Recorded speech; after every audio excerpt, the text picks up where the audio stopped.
सिंहस्थ कुंभमेळा आणि वाद यांचं समीकरण यावेळीही कायम राहणार का असा प्रश्न पुन्हा एकदा निर्माण झालाय। कुंभमेळा नाशिकचा की त्र्यंबकेश्वरचा असा वाद आता सुरू झालाय। कुंभमेळ्याच्या आयोजनावरनं साधू आणि महंतांमध्ये दोन मतप्रवाह पाहायला मिळत आहेत। त्र्यंबकेश्वरच्या साधू महंतांनी मुख्यमंत्री देवेंद्र फडणवीसांची भेट घेतली। कुंभमेळा नाशिकचा नाही तर त्र्यंबकेश्वरचा म्हणा असा आग्रह त्यांनी धरल्याचं कळतंय।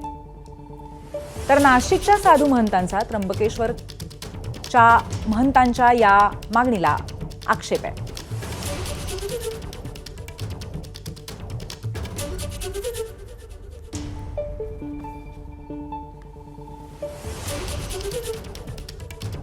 नाशिक आधी का घ्यावं याकरिता व्याकरण पाणिनी व्याकरण अष्टाध्यायी याचे जे नियम आहेत त्यात दुसऱ्या अध्यायातला दुसरा श्लोक त्यातला 34व्या श्लोकामध्ये अल्पाश्चरितम असं सूत्र आलेलं आहे। ते सूत्र असं सांगतं की ज्यामध्ये स्वर आणि व्यंजन कमी आहेत ते अक्षर, जसं नाशिकमध्ये 3 अक्षर आलेत आणि त्र्यंबकेश्वर हे अक्षर धरून त्या ठिकाणी 5 अक्षर होत आहेत। तर स्वाभाविकपणे संस्कृत व्याकरणाच्या नियमानुसार नाशिक हे अक्षर आधी घेण्यात यावं। लध्वाश्चरितम लघु अक्षर जे आहे ते आधी घेण्यात यावं। आमच्या मागण्या हे राहील की तुम्ही त्र्यंबकेश्वर सिंहस्थ जो आहे तुम्ही नाशिक सिंहस्थ हा प्रचार न करता त्र्यंबकेश्वर नाशिक कुंभ करण्यात यावा ही एक आमची प्रामुख्याने मागणी राहील। आणि तुम्ही तातडीने एक त्र्यंबकेश्वरला बैठक घ्यावी आणि तुमचं पुढचं भविष्यातील नियोजन आमच्या लक्षात यावं आणि तुम्ही आखाड्याची चर्चा करावी, त्यावर पुढची तयारी करता येईल। आपले प्रतिनिधी मुकुल कुलकर्णी आपल्या सोबत आहेत या संदर्भात चर्चा करण्यासाठी।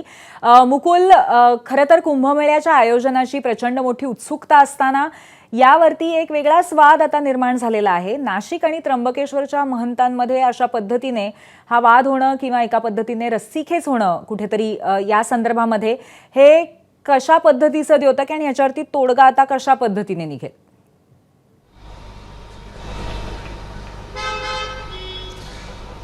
पूर्वी कुंभमेळा आणि वाद हे काही नवीन गोष्ट नाहीये। प्रत्येक कुंभमेळ्याच्या काळात कुठल्या ना कुठल्या कारणामुळे वाद होत असतो। यंदा फरक एवढाच आहे की नियोजनाच्या आत्ताशी बैठका सुरू आहेत, तयारीच्या बैठका सुरू आहेत आणि त्यावरूनच या वादाला सुरुवात झालेली आहे। नाशिक कुंभमेळा, नाशिक त्र्यंबकेश्वर कुंभमेळा असंच ओळखलं जातं, मात्र प्रत्येक वेळेस त्र्यंबकेश्वरला डावलं जात असल्याची भावना त्र्यंबकेश्वरमधल्या साधू महंतांकडनं व्यक्त करण्यात आली। काल मुख्यमंत्री देवेंद्र फडणवीस त्र्यंबकेश्वरच्या दौऱ्यावर होते। त्यांनी कुशावर्त तीर्थ आणि त्र्यंबकेश्वर मंदिराची पाहणी केलेली होती। त्यावेळेस साधू महंतांनी त्यांची भेट घेऊन आपल्या व्यथा मांडलेल्या होत्या आणि यापुढे त्र्यंबकेश्वरमध्ये बैठक घ्यावी आणि इथून पुढच्या कुंभमेळ्याची ओळख ही त्र्यंबकेश्वर नाशिक अशी केली जावी अशी त्यांची मागणी होती। जशी मागणी त्र्यंबकेश्वरमधल्या साधू महंतांनी केली तसंच नाशिकमधले साधू महंत हे आक्रमक झाल्याचं आपल्याला बघायला मिळते। थोड्याच वेळामध्ये नाशिक महानगरपालिकेच्या आयुक्तांसोबत नाशिकच्या साधू महंतांची बैठक होणार आहे आणि या बैठकीमध्ये प्रामुख्याने जर कुठली मागणी केली जाणार असेल तर ती मागणी हीच असणार आहे की नाशिक त्र्यंबकेश्वर कुंभमेळा ही अशीच ओळख कायम राहावी, असाच प्रचार आणि प्रसार शासनाच्या माध्यमातून या संदर्भामध्ये आयोजनाच्या बाबतीत बैठका होण्याआधीच अशा पद्धतीने आता वाद उद्भवलेत। आपण या संदर्भात वेळोवेळी माहिती घेत राहू। धन्यवाद। एबीपी माझा, उघडा डोळे बघा नीट।